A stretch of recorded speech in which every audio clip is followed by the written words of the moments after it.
Olá, amigos, tudo bem? 7 de dezembro, pessoal. Olha só, o mês de dezembro já está caminhando, estamos partindo aí para o final do ano bíblico. Lembrando você que dia 29 de dezembro nós encerramos o ano bíblico, então faltam 22 dias para o encerramento do nosso ano bíblico. Então, mais uma vez, eu apelo para você, não deixe acumular leituras, mantenha a sua leitura em dia.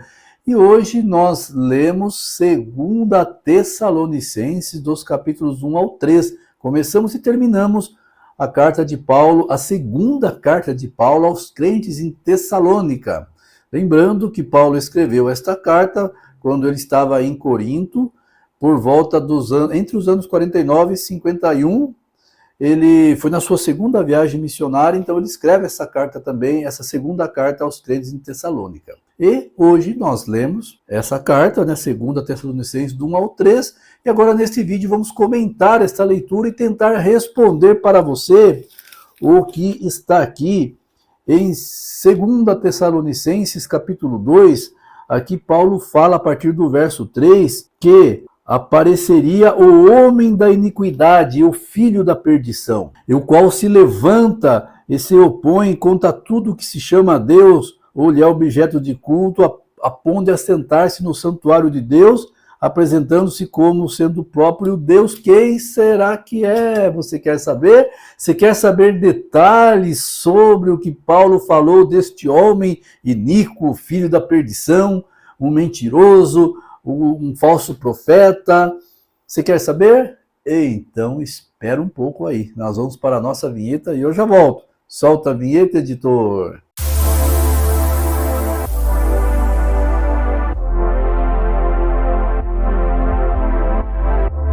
Bem, amigos, voltamos com o nosso canal Descomplica Pra Gente. Voltamos com o comentário da leitura de hoje, 7 de dezembro. Hoje nós lemos segunda carta de Paulo aos Tessalonicenses, dos capítulos 1 ao 3. Começamos e terminamos a leitura, e hoje, nesta leitura, queremos entender quem é este homem da iniquidade que Paulo fala aqui.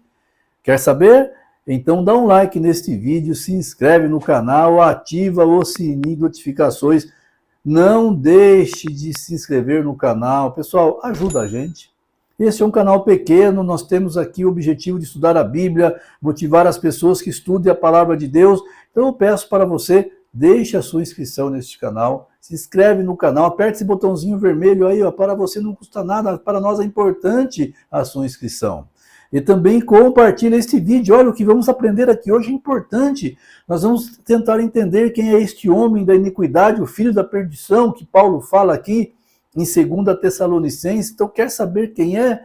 Ok, nós vamos comentar sobre isso, mas passe para as pessoas este vídeo, manda lá no grupo da sua igreja, manda lá para o teu pastor, para o teu líder religioso, manda para os amigos, manda para o grupo da família. Manda, dispara esse vídeo para as pessoas, elas precisam saber disso daí. É importante que você nos ajude compartilhando este vídeo, ok? Vamos lá? 2 Tessalonicenses, capítulo 2, diz assim, capítulo 2, a partir do verso 3, ninguém de modo nenhum os engane, porque isto não acontecerá sem que primeiro venha a apostasia, e seja revelado o homem da iniquidade, o filho da perdição, o qual se opõe e se levanta contra tudo que se chama Deus, ou é objeto de culto, a ponto de assentar-se no santuário de Deus, apresentando-se como se fosse o próprio Deus. E Paulo continua dizendo, no verso 8 agora, então será revelado o iníquo, a quem o Senhor Jesus matará com o sopro de sua boca, destruirá pela manifestação da sua vinda. Ora, o aparecimento do iníquo é segundo a ação de Satanás, com todo o poder, sinais e prodígios de mentira, e com todo o engano da injustiça aos que estão perecendo. Muito bem, quem é este homem? Quem é esse iníquo? Bom, para nós entendermos o que Paulo está dizendo aqui, nós vamos ter que recapitular rapidamente aqui o que nós já estudamos. As profecias, Daniel capítulo 7 e Daniel capítulo 8. Você se lembra dessas profecias? Lá em Daniel capítulo 7, nós estudamos sobre os 4 grandes animais que saíram do mar.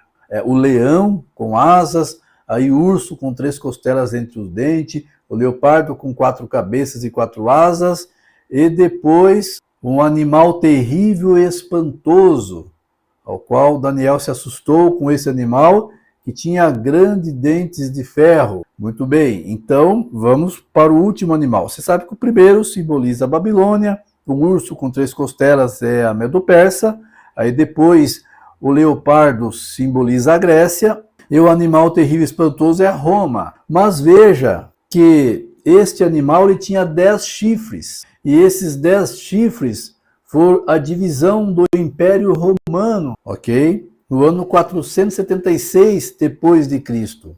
Só que Daniel vê um 11º chifre, ele vê um chifre pequeno subindo, ele derruba 3, e esse chifre pequeno, então, este chifre pequeno é o homem da iniquidade que Paulo fala aqui em 2 Tessalonicenses. Você se lembra que é esse chifre pequeno? Esse chifre pequeno, ele é Roma, primeiro na sua fase pagã, depois na sua fase papal. Esse chifre pequeno diz assim, verso 25, fala assim sobre o chifre pequeno, ele falará contra o Altíssimo, lembrando que chifre, gente, é poder, rei ou reino, é um governante, é um reino, é um poder religioso aí que é representado por esse chifre pequeno, tá?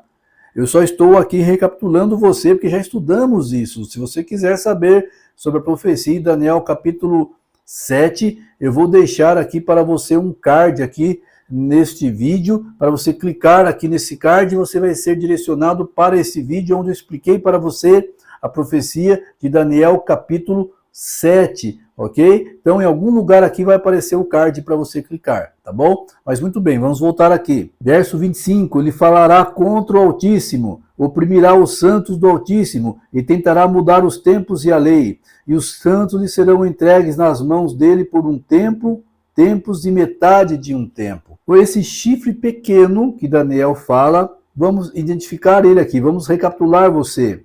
Diz assim que ele oprimirá e perseguirá os santos do Altíssimo por um tempo, tempos e metade de um tempo. Ou seja, isso daqui em profecia simboliza 1260 anos, que é de 538 até 1798, quando a Igreja Romana, sob o comando dos papas, eles perseguiam os cristãos. Vocês já ouviram falar da Santa Inquisição? Já ouviram falar de cristãos sendo mortos? Do anfiteatro romano, onde os reis romanos eles se deleitavam vendo cristãos sendo despedaçados pelas feras. O Coliseu foi feito para isso. As perseguições que os papas mandavam fazer sobre cristãos que se opunham aos dogmas católicos. Tanto é que o então Papa João Paulo II, ele veio, eu não me recordo o ano, foi na década de 90, ele veio publicamente pedir perdão pelo tempo da Inquisição, onde a Igreja Católica, a Igreja Romana, perseguiu e matou cristãos, aqueles que se opunham. Então, este chifre pequeno simboliza Roma na sua fase papal, que tem o Vaticano, onde é o território do Papa, né, um país ali. Então, este chifre pequeno diz aqui que ele mudará os tempos e a lei de Deus foi mudada. Aqui no verso 25 de Daniel, capítulo 7, eu estou lendo para você, tá? Estou só recapitulando você para nós voltarmos para 2 Tessalonicenses. A lei de Deus foi mudada quando, se você pegar o catecismo católico e você comparar com a lei de Deus que está em Êxodo, capítulo 20, você vai ver as mudanças que teve. O segundo mandamento que diz assim, não farás para ti imagem de escultura, você não acha no catecismo católico, foi tirado, foi excluído aquele mandamento. Por que será, né?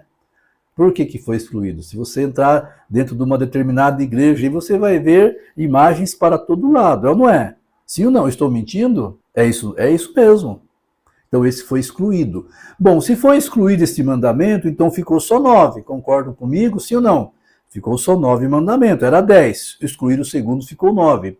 Aí, para que se completasse os 10, eles pegaram o 10º mandamento de Êxodo 20 e dividiram em 2. Então, o 10º mandamento, que é um só em Êxodo capítulo 20, no Catecismo Católico está dividido em 2. Tem o 9º e o 10º, para preencher a brecha do 2º que eles excluíram, que é não fará para ti imagem de escultura.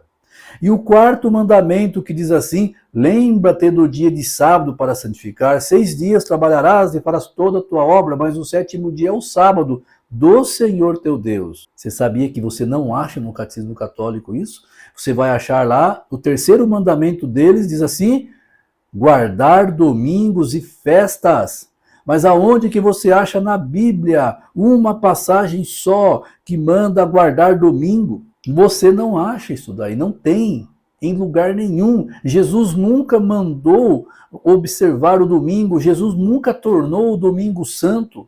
Pelo contrário, você só vai achar na Bíblia que o sábado é santo, o sábado é o dia do Senhor, para guardar o sábado é um sinal entre Deus e os homens. Você vai ver um monte de texto, tanto no Antigo Testamento quanto no Novo Testamento, falando do sábado. E você não acha um texto sequer falando que o domingo é o dia de guarda. Agora você não acha isso daí. Mas a Igreja Romana mudou no catecismo, colocou guardar domingos e festas. Então, cumprindo aqui, que mudaria a lei.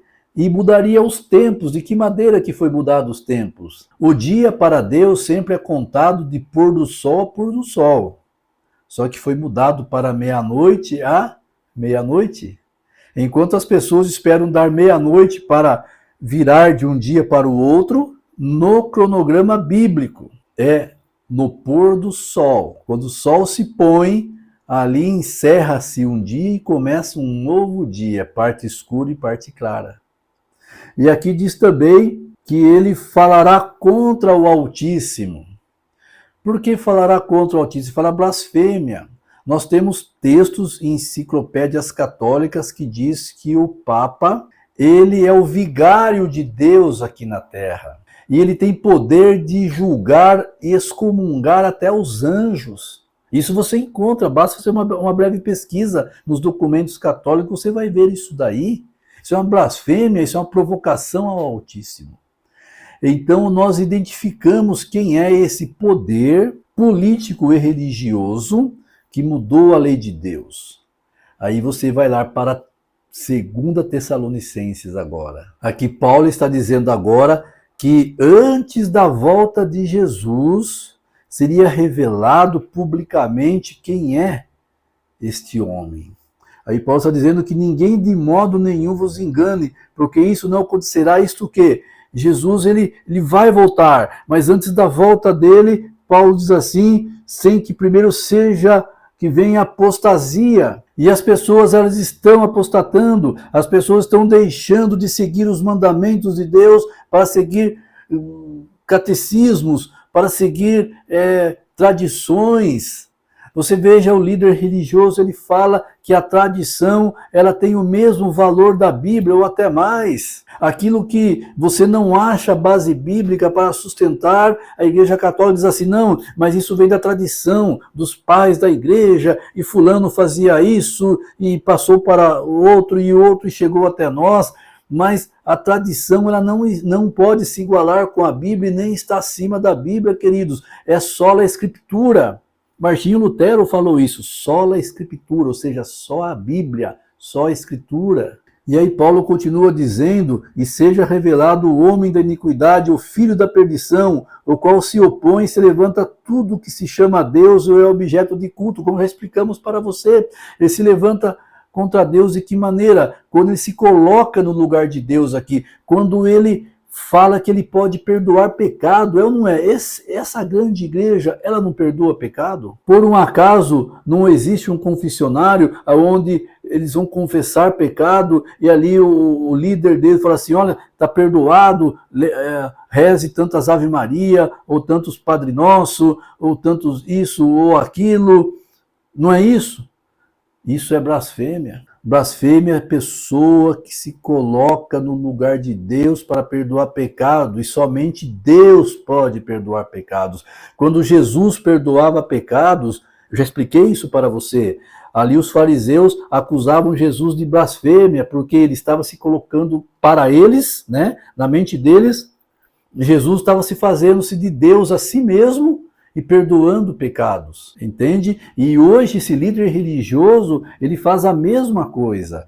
Por isso que diz aqui, se opõe e se levanta contra tudo que se chama Deus e ele é objeto de culto, a ponto de assentar-se no santuário de Deus, apresentando-se como se fosse o próprio Deus. Sabe quem é? Você já sabe quem é esse homem da iniquidade aqui, não é? É o mesmo chifre pequeno, Daniel capítulo 7. É a mesma besta de Apocalipse, capítulo 13, a besta. Nós vamos estudar, hein? Atenção, olha só. Eu tenho uma surpresa para você quando chegarmos no livro do Apocalipse. Nós vamos fazer esse estudo em PowerPoint. Eu vou mostrar imagens para você aqui. Eu vou preparar o estudo do Apocalipse bem caprichado para você. Então, continua firme aí que você vai gostar. Tenho certeza que você vai gostar. Mas, então, Paulo, ele fala isso daí, que apresentando-se como se fosse o próprio Deus.